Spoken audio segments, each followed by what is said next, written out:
Twinklish kids, it's twinkle time. அடர்ந்த காடின் மையத்தில் வனத்தின் அரசனாக ஒரு சக்தி வாய்ந்த சிங்கம் வாழ்ந்தது. சிறிய எலி எப்படி சிங்கத்தின் எதிர்பாராத இரட்சகராக மாறியது என்பதற்கான கதை இதுதான்.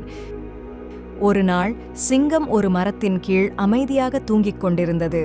வெப்பமான வெயிலில் குளித்து கொண்டிருந்தது.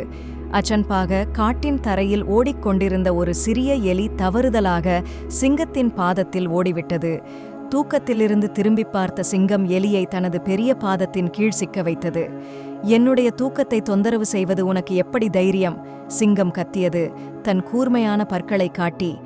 தயவு செய்து சக்தி வாய்ந்த சிங்கமே, என்னை உயிருடன் விடுங்கள், எலி கீர்த்தது. நீங்கள் என்னை விடுவித்தால் நான் ஒரு நாள் உங்கள் தயவிற்கு பதிலளிப்பேன் என வாக்குறுதி அளிக்கிறேன்.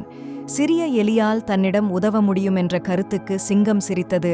ஆனால் எலியை விட முடிவு செய்தது. ஒன்றும் அறியாத சிறு உயிர், என்னை மறுபடியும் தொந்தரவு செய்யாதே என்று கூறி எலியை விடுவித்தது. சில நாட்கள் கழித்து சிங்கம் ஒரு வேட்டைக்காரனின் வலைகையில் சிக்கியது. தன் வலிமைக்கு பொறுத்து அது விடுவிக்க முடியவில்லை. போராட்டத்தில் மாறி சிங்கம் கத்தி எழுந்தது. அறிமுகமான கீர்க்கும் ஒலி கேட்டது.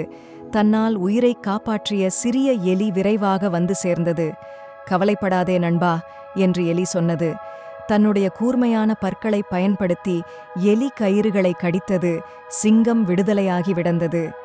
நீங்கள் என்னுடைய வாழ்க்கையை காப்பாற்றினீர்கள், சிங்கம் பணிவுடன் சொன்னது.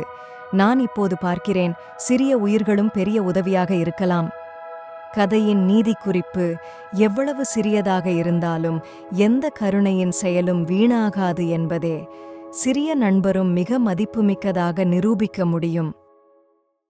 Like, share, subscribe and follow for more. Enjoy!